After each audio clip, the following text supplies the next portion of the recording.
Hello, everyone. Welcome back to the channel. Today's story is about a mother and son separated by silence for 20 years, and the letters that finally brought them back together. It's a quiet story, a gentle story, but I hope it stays with you. Let's begin. In East London, where the towers lean into grey skies, there stands a council estate built in the 1970s. The bricks are pale, weathered by decades of rain. The stairwells smell faintly of mildew and boiled vegetables. On the second floor, flat 2B has been occupied by the same tenant for 23 years. Her name is Young Sune. She is 72 years old. Each morning, she wakes at 6. The alarm does not ring. Her body remembers the hour by itself. She rises without complaint, smooths the bedsheet with practiced hands, and boils water in a kettle that whistles like a small, insistent bird. The flat is small but impeccably kept. The floor gleams. The sink is dry. Even the windowsill, which catches the dust of passing lorries, is wiped down every other day without fail. This is how she has lived. With discipline. With silence. With the steady rhythm of a woman who learned long ago that survival requires order. By 6:30, she is dressed. A navy cardigan over a cotton blouse. Dark trousers with an elastic waist. Sensible shoes with rubber soles that make no sound on tile. She pours her tea into a white mug, chipped at the rim but still serviceable. She does not sit at the table to drink it. Instead, she stands by the window, looking out over the car park below. Nothing moves. The morning is pale and still. A pigeon shifts on the railing opposite. A streetlight flickers once, then steadies. This, too, is routine. The watching. The waiting for something she cannot name. At 7 o'clock, she leaves the flat. The door closes with a soft click. She descends the stairs slowly, one hand trailing along the painted metal rail. On the ground floor, beside the main entrance, there is a row of postboxes. Hers is third from the left. The paint is peeling. The flap hangs slightly crooked, as if it has been opened too many times by impatient hands. She pauses in front of it. Her fingers rest on the cool metal. Empty again, surely. But still, she opens it. The hinges creak. Inside, there is nothing but shadow and a faint smell of rust. She closes it without expression. This, too, is routine. 20 years ago, there was a son. His name was Youngmin Jae, though he preferred to be called Jae. He had her dark eyes and his father's tall frame. He spoke English with a South London accent and Korean only when cornered. He was clever, ambitious, restless in the way young men often are when they feel the weight of their parents' sacrifices pressing down on their shoulders. She had worked nights cleaning offices in the city. She returned home smelling of industrial disinfectant and other people's coffee. Her hands were red and cracked from chemicals. Her back ached from bending over desks and bins and toilets that were never quite clean enough. She did this so he could attend a good school.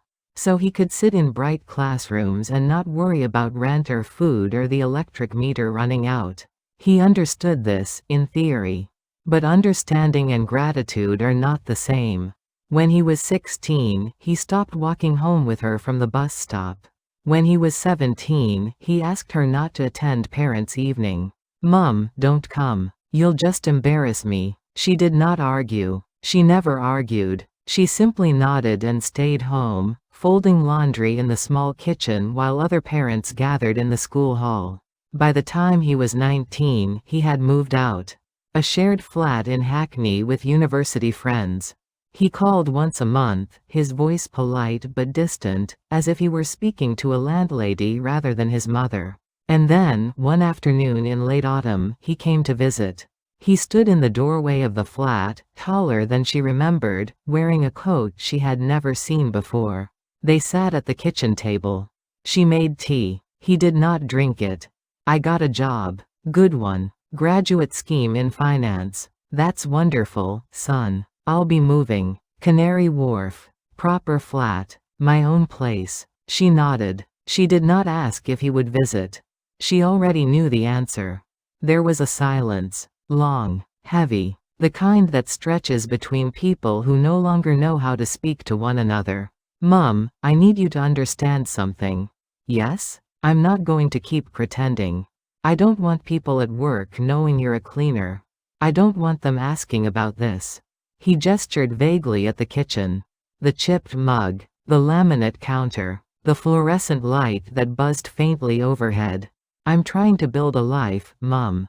A proper one. And I can't do that if—" He did not finish the sentence. He did not need to. She looked at him for a long moment. Her son. The boy she had carried across an ocean. The child she had fed with her own exhaustion. "I understand." He left 10 minutes later. The door closed. The sound echoed down the corridor. That night, she changed her phone number. She did not tell him. She did not tell anyone. 6 months later, she moved to this flat. Smaller, cheaper, further from the center of the city. She did not leave a forwarding address. She told herself it was dignity. That she was protecting herself. That a mother should not beg her son to love her. But in truth, it was something simpler. It was pride, and hurt, and the terrible certainty that if she disappeared, he would not come looking. And so, for 20 years, she waited. Not consciously, not with hope, but with the faint, stubborn pulse of a heart that refuses to stop beating, even when it has no reason to continue. She checks the postbox every morning. She does not expect anything. But still, she checks. This morning is no different. The flap creaks open. The metal is cold beneath her palm. But today, as she reaches inside, her fingers brush against something. Paper. Stiff. The corner of a postcard. She pulls it out. Then another. And another. A bundle. Thick. Bound with a rubber band that has gone brittle with age. What? Her hands are shaking. She does not notice. On the back of the first postcard, in handwriting she has not seen in 2 decades, there are words. "To my mum. From your son, Mean J." The world tilts. Just slightly. Just enough. She stands very still in the dim hallway, the postcards heavy in her hands. Outside, a bus groans past. A child shouts somewhere in the estate. Life continues, indifferent and ordinary. But for Yoon Sune, standing alone in front of a rusted postbox on a gray Wednesday morning, something has shifted. The waiting, it seems, is over. What comes next, she does not yet know. But the postcards are real. The handwriting is his. And after 20 years of silence, her son has finally written home.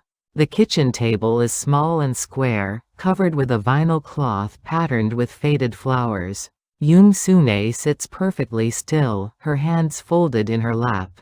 Before her, spread across the table like artifacts from another life, are the postcards. 23 of them, some bent at the corners. Some marked with smudges that might be fingerprints or simply age. The kettle has boiled and cooled twice. The tea sits untouched. Steam no longer rises from the cup. She has not moved for nearly an hour. She has only stared at the postcards, as if they might vanish if she looks away. On the front of each card, there is a photograph. A hospital corridor lit by fluorescent tubes. The Thames at dusk, gray and still. A small garden with one bare tree standing in the center. The images are mundane, unremarkable, the kind of views one sees every day without truly noticing. But beneath each photograph, on the reverse side, there is an address printed in small black letters. Street, Mary's Hospice, Long-Term Care Ward, Paddington, London, Hospice. The word sits heavy in her mind. She knows what it means. She has lived in this country long enough to understand. Hospice is where people go when hospitals can do nothing more. Hospice is where time becomes finite and countable. Her fingers move at last. Slowly, carefully, she picks up the first postcard and turns it over. The handwriting is shaky but legible.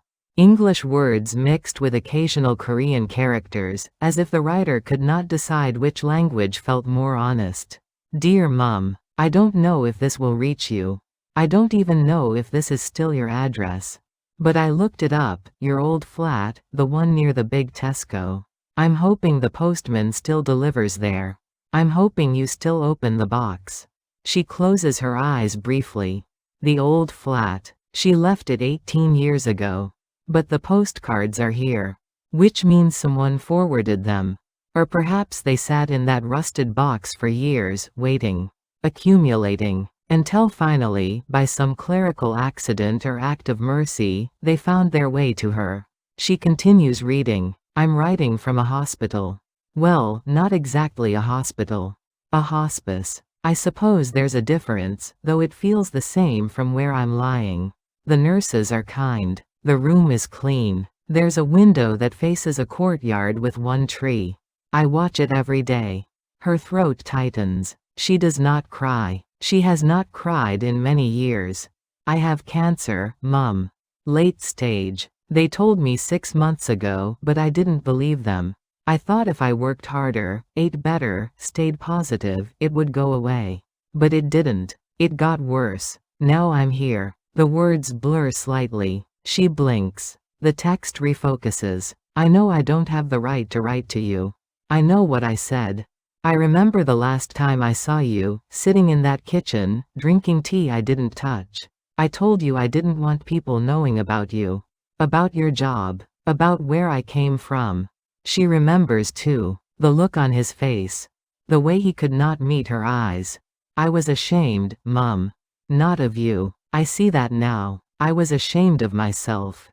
Of being poor. Of sounding different. Of having a mother who worked nights cleaning other people's offices while I pretended to be someone I wasn't." She sets the postcard down. Her hands are trembling. She did not notice when it started. Outside, a siren wails in the distance. A door slams somewhere in the building. The world continues, indifferent. She picks up the second postcard. This one shows the Thames. The water is dark. The sky is pale. A single boat moves across the frame, small and solitary. "Mum, I used to hate that postbox. Do you remember? The one by the entrance, with the flap that always stuck. I hated it because it reminded me of council flats and cheap furniture and everything I wanted to escape." She remembers. He would walk past it quickly, eyes averted, as if the postbox itself were a source of shame. "Now, lying here, I think about it all the time. I think about how you used to check it every morning, even though nothing ever came. I think about how patient you were. How you never complained. How you just kept going." Her chest aches. A dull, insistent pressure. "I want to tell you something, Mum. Something I should have said 20 years ago. You weren't embarrassing. You were extraordinary. You carried me across an ocean. You worked jobs that broke your body so I could sit in warm classrooms. You gave me everything, and I gave you nothing but silence." A tear falls. Just one. It lands on the vinyl tablecloth and spreads into a small, dark circle. She wipes her eyes with the back of her hand. The gesture is quick, almost impatient, as if she is annoyed at herself for this lapse in composure.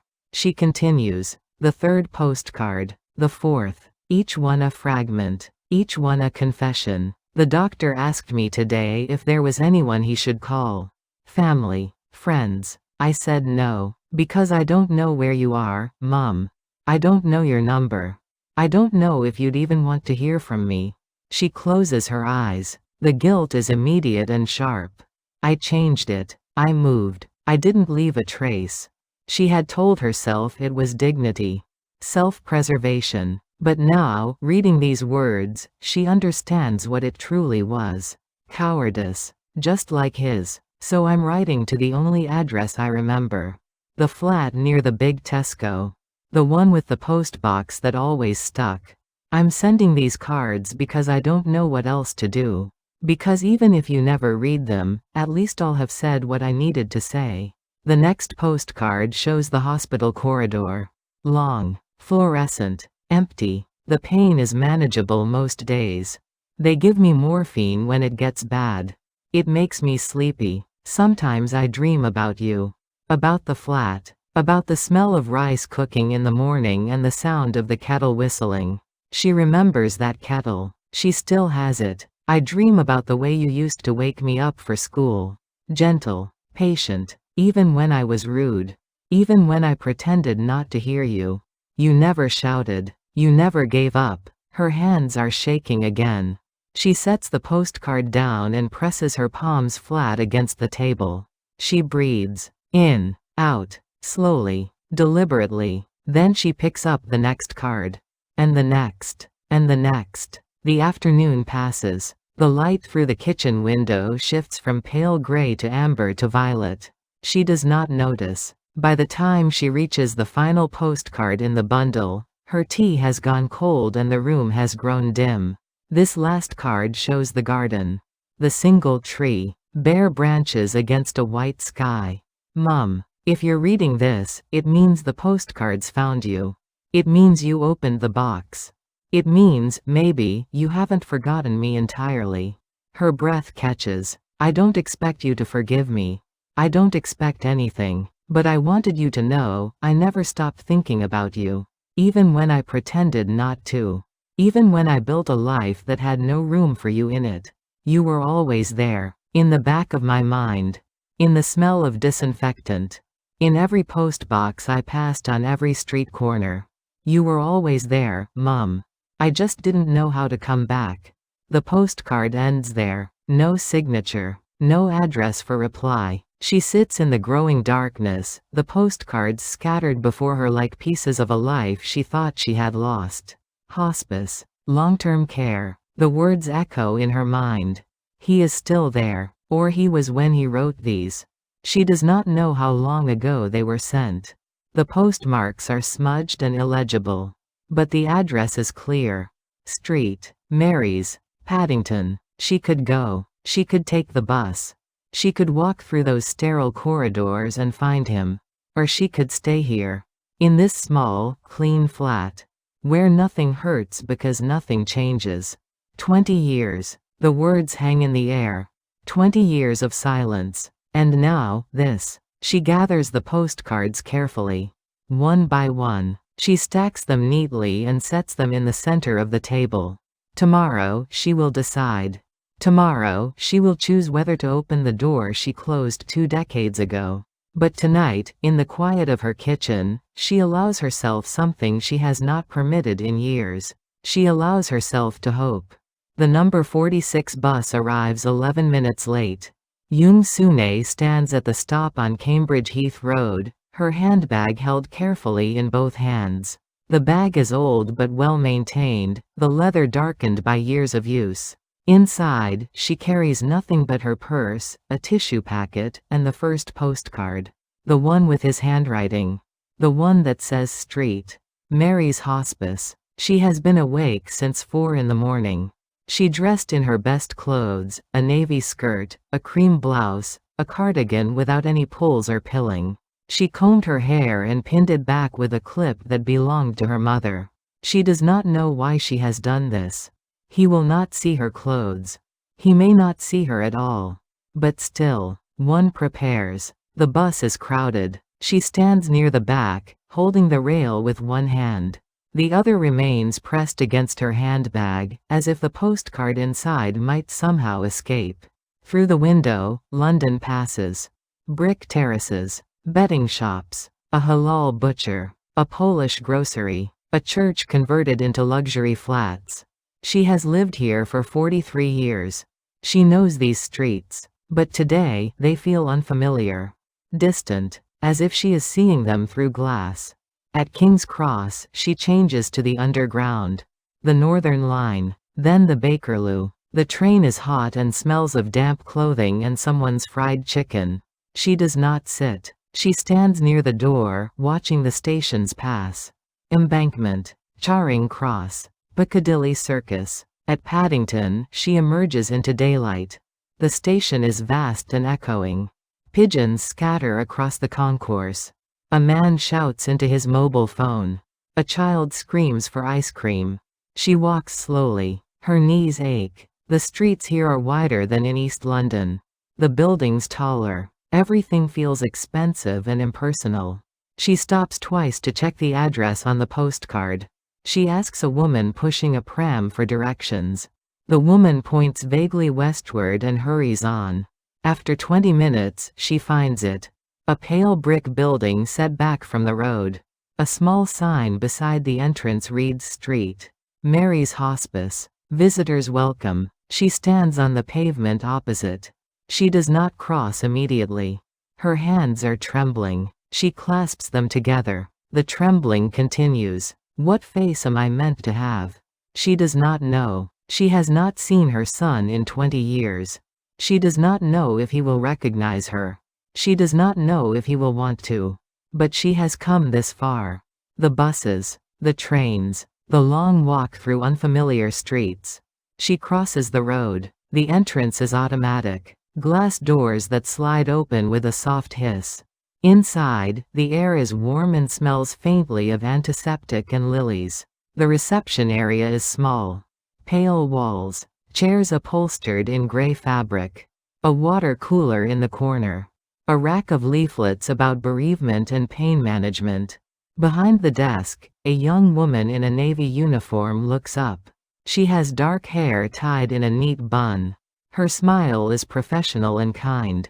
Good morning. Can I help you? Yoon Sune steps forward. Her voice, when it comes, is quieter than she intended. Yes, I am looking for a patient. Korean name, but he uses English name also. Of course. What's the name? Young Min Jae, or people call him Jae Young. The nurse's smile falters. Just for a moment. A flicker of something, recognition, perhaps, or sympathy, crosses her face. Are you family? I am his mother. The words feel strange in her mouth. His mother. She has not said this aloud in years. The nurse looks down at her computer screen. She clicks the mouse twice. Her expression shifts, softens. Mrs. Young, could you wait here for just a moment, please? She does not ask why. She simply nods. The nurse disappears through a door behind the desk. Yoon Sune stands alone in the reception area.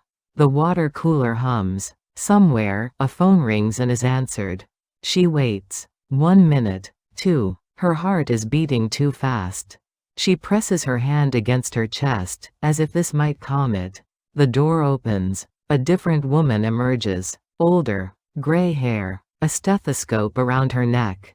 Her expression is kind but grave. Mrs. Young? Yes. I'm Drive Patel. I've been coordinating your son's care. Would you come with me, please? She follows. Down a corridor. Pale green walls. Framed prints of countryside scenes. A door marked family room. Inside, there are 2 armchairs and a small table. A box of tissues. A window overlooking a courtyard with a single tree. Dr. Patel gestures to a chair. Yoon Sune sits. Her back is straight. Her hands are folded in her lap. She already knows. Before the doctor speaks. She knows from the tone of voice. The careful expression. The closed door. Mrs. Young, I'm so very sorry. Your son passed away last week. Tuesday morning. It was peaceful. He wasn't in pain. The room is silent. Utterly silent. Yoon Sune does not move. She does not speak. She simply stares at the doctor, as if the words are in a language she does not understand. He had been with us for 3 months. He was very weak when he arrived. The cancer was advanced. We made him as comfortable as we could. Still, she says nothing. Her face is blank, expressionless. He spoke about you often. Especially towards the end. He asked the nurses to keep watch. In case you came. In case. The words land like stones. I didn't know. The postcards, they only arrived yesterday. The postal system can be slow. Especially with redirections. We encouraged him to try calling, but he said he didn't have your number. That you'd moved. Guilt. Sharp and immediate. I changed it. I didn't tell him. Mrs. Young, you're here now. That matters. But it doesn't. Not really. She is here, yes. But he is not. She is 7 days too late. The doctor stands. She crosses to a small cupboard and retrieves a large brown envelope. She places it on the table between them. He left this. He asked us to keep it safe. In case you came. On the front, in familiar handwriting for Mum. Take your time. There's no rush. I'll be just outside if you need anything. The door closes. Yoon Sune is alone. She stares at the envelope. Her hands remain folded. She does not reach for it. Outside, a bird lands on the courtyard tree. It hops from branch to branch. Then it flies away. She does not know how long she sits there. Time has become strange, elastic. It stretches and compresses and means nothing at all. At last, she picks up the envelope. It is heavy, thick with paper. She tears the seal. Inside, there are letters. Dozens of them, folded and stacked. Some on lined paper. Some on the backs of hospital menus. Some on pages torn from notebooks. On the very top, a single sheet. The handwriting is weaker than on the postcards. Shakier, as if written by someone whose strength was fading. Mum, if you're reading this, you came. You were braver than I was. Thank you. Her vision blurs. She blinks. The words swim back into focus. I didn't know how to find you. I tried. I called your old number. Disconnected. I went to the old flat. Someone else lives there now. So I wrote. I sent postcards to every address I could remember. I hoped one would reach you. One did. Just one day too late. I need you to know something. I was wrong. About everything. About being ashamed. About wanting to be someone I wasn't. About pushing you away. She closes her eyes. Presses the letter to her chest. You were the only map I ever had, Mum. Without you, I was just lost. In 2 languages. In 2 countries. In a life that never felt like mine. She sits in the small room. The envelope on her lap. The letters heavy in her hands.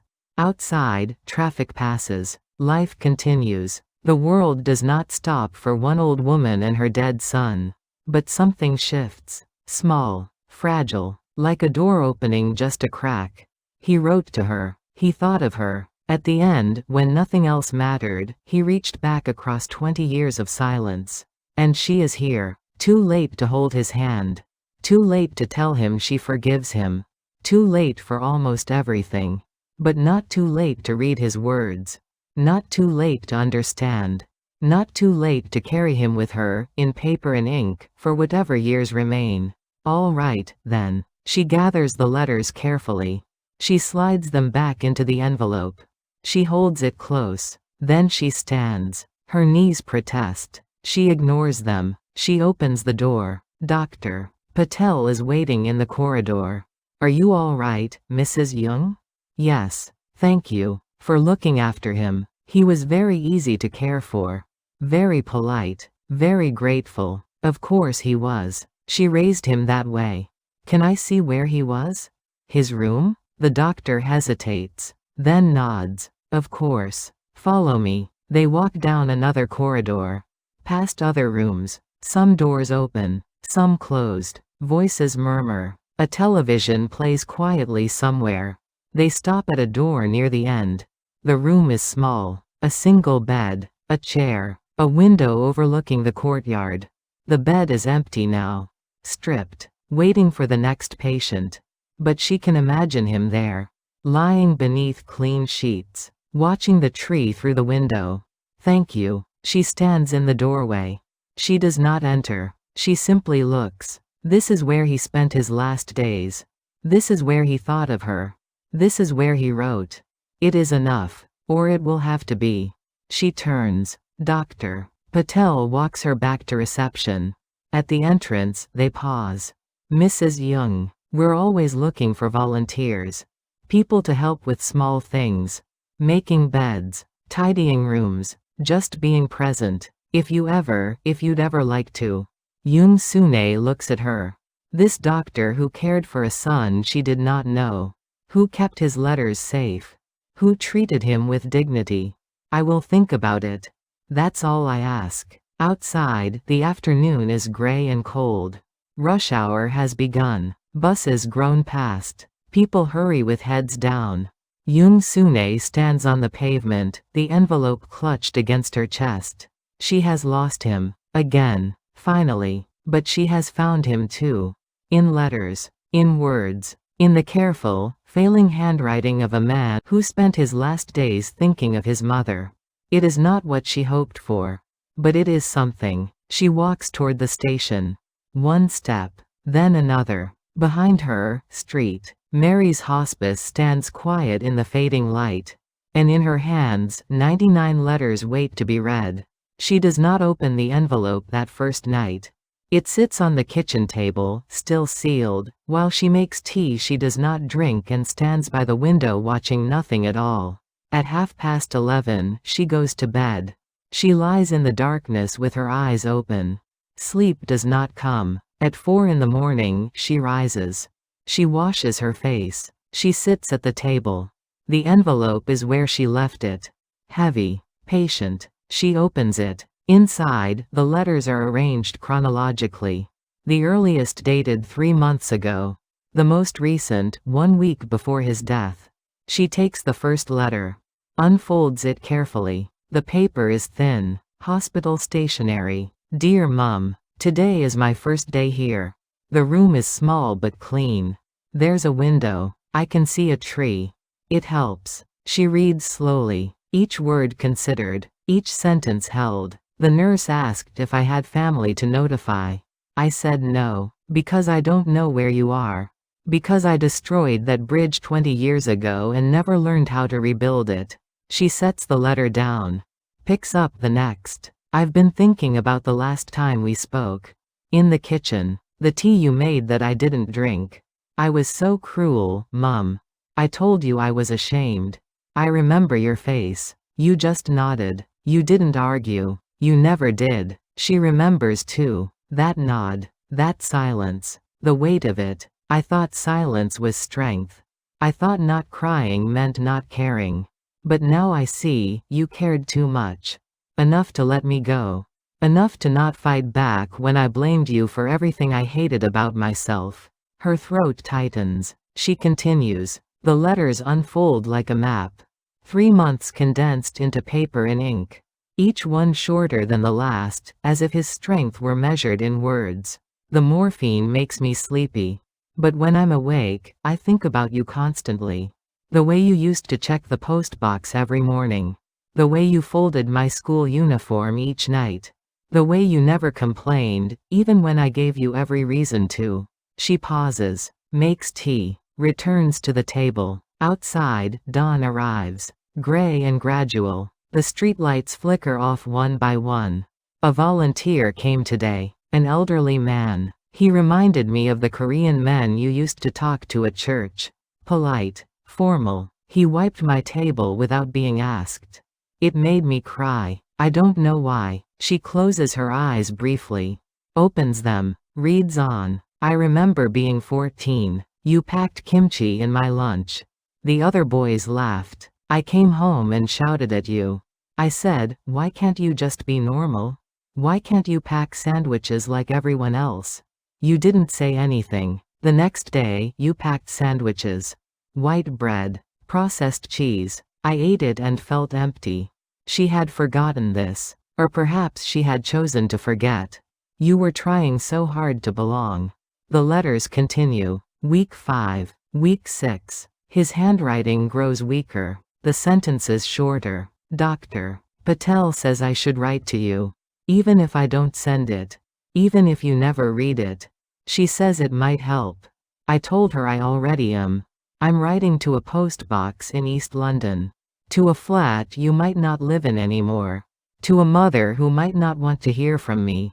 But I'm writing anyway. Because it's all I have left. She unfolds the next letter. Then the next. The morning passes. At 8:30, the neighbor's door slams. A child shouts. A bus grinds past. The ordinary world continues. But here, in this small kitchen, time moves differently. I had a dream about you last night. We were in the old flat. You were making soup. I was sitting at the table doing homework. Everything was normal. Ordinary. When I woke up, I cried for an hour. Not because the dream was sad. Because it was so simple. Because that simplicity was everything I threw away. She folds the letter carefully. Places it with the others. Her hands are steady now. The trembling has stopped. She reads through lunch. Through the afternoon. Through the gray slide into evening. A nurse asked me today what I regretted most. I said, not learning how to say sorry. She said, it's never too late. But I think it might be. I think some silences last too long. Some bridges burn too completely. Yoon Sune sets the letter down. She stands. She crosses to the small desk by the window. From the drawer, she retrieves a notebook. Unused. A gift from years ago that she never found purpose for. She returns to the table. Opens the notebook. Picks up a pen. For a long moment, she simply sits. The pen hovers over the blank page. Then she begins to write. Min Jae, you say you don't know how to say sorry. But I am reading your letters. And every word is an apology. Every sentence is a bridge you are building back to me. She pauses. Continues. You ask if some silences last too long. Perhaps they do. But perhaps silence is not the end. Perhaps silence is just waiting. And I have been waiting, my son. I have been waiting without knowing I was waiting. She writes for an hour. 2. The words come slowly but they come. You were ashamed of me. I understand why. I was a cleaner. I smelled of chemicals. I spoke broken English. I wore cheap clothes and lived in a council flat. In your world, I was invisible. Worse than invisible. I was evidence of everything you wanted to escape. She sets the pen down. Flexes her fingers. Picks it up again. But Min Jae, I was never ashamed of you. Not once. Not when you shouted at me. Not when you stopped calling. Not when you disappeared. I was hurt. I was angry. But I was never ashamed. You were mine. You are mine. That does not change. Outside, the streetlights flicker on. The sky deepens from gray to violet to black. She continues reading his letters. Continues writing her replies. A conversation across time. Across death. Across 20 years of silence. The pain is worse today. They've increased the morphine. Everything feels distant. Soft around the edges. But I can still think clearly enough to write this. I love you, Mum. I don't think I ever said it. Not as an adult. Not when it mattered. So I'm saying it now. I love you. I'm sorry. I wish I had been braver. She stops reading. Presses the letter to her chest. Then she writes. You were brave enough. You wrote these letters. You reached out across the distance I created. You said the words I needed to hear. That is enough, my son. That is more than enough. The final letters are brief. Sometimes only a few sentences. His strength failing. His time running short. I don't know how much longer I have. Days, maybe. The nurses don't say, but I can see it in their faces.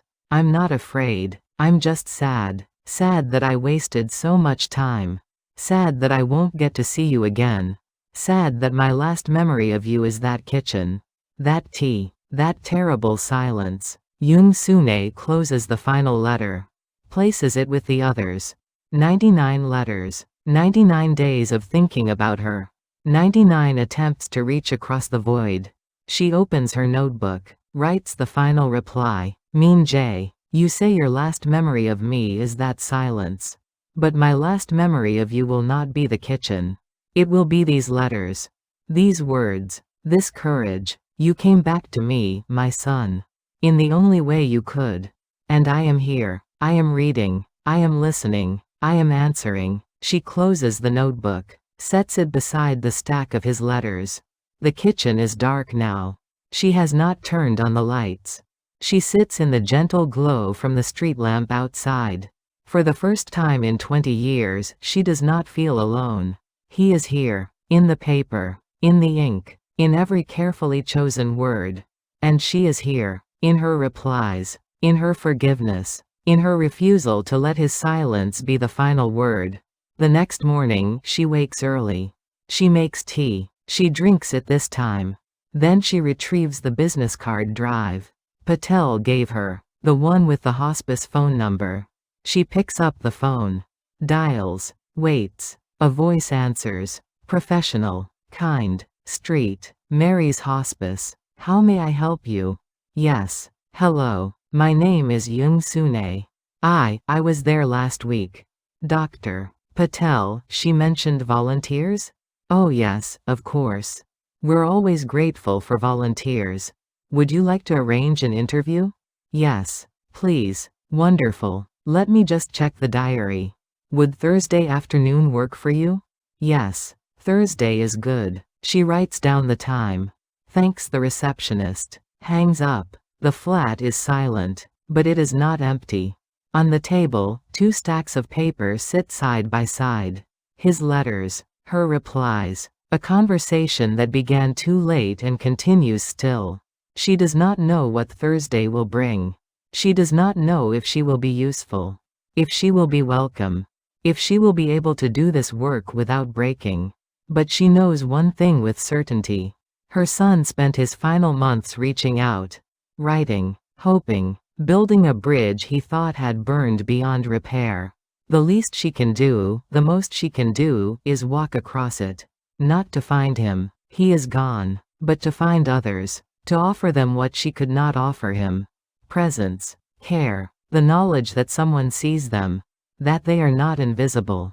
That they matter. All right, Mean Jay. I understand now. Outside, the morning brightens. The world turns. Life continues. And inside a small flat in East London, a mother sits with her son's words. Reading. Writing. Remembering. Beginning, at last, to heal. Thursday arrives grey and cool. Yoon Sune takes the same buses she took a week ago. The 46. Then the Underground. Then the long walk through Paddington streets. This time, she does not hesitate outside. She walks through the automatic doors as if she has always belonged here. Dr. Patel meets her in reception. She is wearing the same stethoscope. The same kind expression. Mrs. Young. Thank you for coming. Thank you for having me. They sit in the same family room. The same window overlooks the same courtyard tree. But today, the conversation is different. We ask very little of our volunteers. Mostly, it's companionship. Sitting with patients. Reading to them if they'd like. Making tea. Straightening their rooms. Small things that make a difference. I can do that. Sometimes it's difficult. Being here. Seeing others in the position your son was in. Yoon Sune considers this. She looks out at the tree. Bare branches against pale sky. It will be difficult. But staying away would be more difficult. He was here. Alone. I can't change that. But I can make sure others aren't. Dr. Patel nods. Something shifts in her expression. Understanding, perhaps. Or respect. Then welcome to St. Mary's, Mrs. Young. The following Tuesday, she begins. She arrives at 9 in the morning wearing comfortable shoes and carrying a small bag with her own tea things. The nurses show her where to sign in. Where to find supplies. Which rooms need attention. Her first task is simple. Changing bed sheets in an empty room. She works methodically. Corners tucked. Pillows plumped. The room transformed from clinical to welcoming. A nurse passes. Pauses. You've done this before. Many years. She does not say where. It doesn't matter now. By midday, she is assigned to sit with a patient. A man in his 80s. Thin. Tired. But alert. She enters the room. Introduces herself. Asks if he needs anything. Just company, love. Gets lonely staring at that tree all day. She sits. They talk about small things. The weather. The food. His grandchildren who visit on Sundays. After 20 minutes, he falls asleep. She stays. Straightening his blanket. Wiping his bedside table with a damp cloth. When she leaves, he is still sleeping. Peaceful. The room a little brighter than before. This becomes her pattern. Tuesday and Thursday. 9 until 2. She learns the rhythms of the hospice. Morning medication rounds. Lunchtime trays. Afternoon visiting hours. The quiet after 6 when families leave and the building settles into gentler routines. She meets other volunteers. A retired teacher. A university student. A woman her age whose husband died here 5 years ago. You never really leave, do you? Once you've been here. Once you've seen what they do. No, you don't leave. 3 weeks pass. Then 4. One Tuesday, she is asked to help a new patient settle in. A man in his 50s. Korean surname on the chart. She hesitates. Then enters. He is sitting up in bed, looking bewildered and exhausted. His daughter stands beside him, translating the nurse's instructions into rapid Korean. The daughter is young, perhaps 30, well-dressed, impatient. Father, I have to go back to work. I can't stay all day. I understand. Go. I'll be fine. Yoon Sune recognizes something in the daughter's voice. Guilt, resentment, love tangled with obligation. She steps forward. Excuse me, I'm a volunteer here. If you need to go, I can sit with him for a while. The daughter turns. Relief floods her face. Really? That would, thank you. Thank you so much. She leaves quickly. Too quickly. As if staying might trap her. Yoon Sune sits in the vacated chair. The man looks at her with tired eyes. She's busy. Important job. I don't want to be a burden. You're not a burden. You're her father. He smiles slightly. Closes his eyes. She sits with him for 2 hours. Not speaking. Just present. When his daughter returns, breathless and apologetic, Yoon Sune simply nods and leaves. That evening, back in her flat, she opens her notebook. Writes, Min Jae, today I sat with a man who reminded me of you. Not in looks. In situation. A child pulled between duty and life. Between love and exhaustion. I wanted to tell his daughter, don't wait. Don't let pride or fear or shame keep you away. Because one day you'll arrive and he'll be gone. And you'll spend the rest of your life writing letters to someone who can't answer. She pauses. Continues. But I didn't say anything. Because she needs to learn this herself. Just as you did. Just as I did. Some lessons can only be learned through loss. The weeks accumulate. Autumn deepens toward winter. One Thursday morning, a nurse stops her in the corridor. Mrs. Young. I wanted to say, the patients love you. You have this way of making the rooms feel, I don't know, like home. I just clean. That's all. No, it's more than that. You care. They can tell. Yoon Sune doesn't respond. She simply nods and continues to the supply cupboard. But later, alone in an empty room, she allows herself a moment. She thinks about her son. About the life she gave him.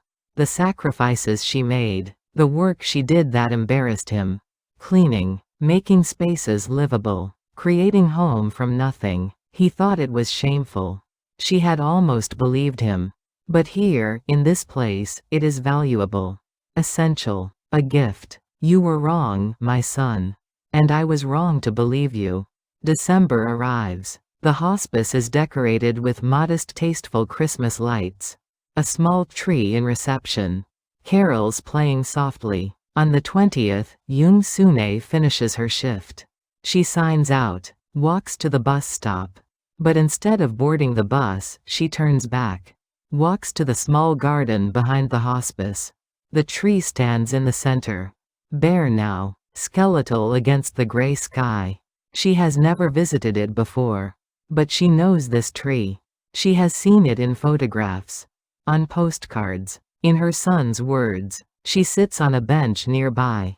The wood is cold. Damp from earlier rain. She takes out her notebook.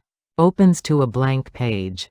Min Jae. It's almost Christmas. You always loved Christmas when you were small. The lights. The decorations. The way everything felt possible. She pauses. A bird lands on the tree. Hops from branch to branch. I come here twice a week now. To the place you spent your last months. I thought it would hurt. And it does. But it also helps. Because here, I feel close to you. Here, I understand what you were trying to tell me. The bird flies away. You said you were lost. Between two languages, two countries, two versions of yourself. I understand now. Because I was lost too. I thought I had to choose. Korean mother or British citizen. Traditional or modern. Visible or invisible. She closes her eyes briefly. Opens them. But I don't have to choose. I can be both. I can honor where I came from and where I am. I can speak Korean and broken English. I can be a cleaner and be proud. I can be your mother and be whole. She looks at the tree. Bare but strong. Waiting for spring. Thank you, my son. For the letters. For the courage. For coming back to me in the only way you could. I'm sorry I took so long to find you. But I'm here now. And I won't leave. She closes the notebook. Sits in the cold quiet. Behind her, the hospice windows glow warmly. Inside, nurses move between rooms. Patients rest. Volunteers make tea. Life continues. Always. Even here. Especially here. She stands. Walks back toward the building.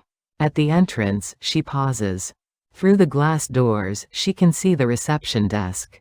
The Christmas tree. A volunteer laughing with a nurse. This is not where she expected to find home. But here it is. Built from loss. Sustained by service. Made warm by the simplest of acts. Presence. Care. The knowledge that everyone deserves to be seen. She pushes open the door. Steps inside. That evening, back in her flat, she stands before the old postbox one final time. The paint is still peeling. The flap still crooked. But it no longer looks neglected. It looks patient. Faithful. She rests her hand on the cool metal. Thank you. For keeping them safe. For waiting. For bringing him back to me. She closes the flap firmly. The sound echoes down the stairwell. Not an ending. A completion. Upstairs, on her kitchen table, 2 stacks remain. His letters. Her replies. She will keep them. Read them when she needs to remember. Add to them when she has things to say. Because this is how love works. It adapts. It survives. It finds new forms. She cannot hold his hand. She cannot hear his voice. She cannot tell him, face to face, that she forgives him. But she can read his words. She can answer them. She can carry him forward in every small act of kindness she performs. The next morning, she wakes early. Makes tea. Drinks it by the window. Outside, the city stirs. Buses groan past. A child shouts. Someone slams a door. Ordinary sounds. Everyday life. She picks up her bag. Checks her watch. Tuesday. Her day at the hospice. As she leaves the flat, she glances at the postbox one more time. It stands silent. Empty. No longer waiting. Because what it was waiting for has already arrived. Not a person. Not a parcel. Not a second chance. But something better. Something lasting. Understanding. Forgiveness. Peace. And love. Always love. Even when it comes too late. Even when it comes in letters. Even when it comes in silence. Love finds a way. Yoon Sune descends the stairs. Steps into the December morning. Walks toward the bus stop. Behind her, the building stands quiet. The postbox waits for no one. Ahead of her, the hospice waits with its warm lights and tired patients and small acts of grace. And somewhere between, in letters and memories and the steady rhythm of her footsteps, her son walks with her. Present. Forgiven. Home. At last. Thank you for listening. If this story moved you, please leave a like and subscribe for more. Your support helps me continue sharing these voices. Until next time, take care of yourselves and each other.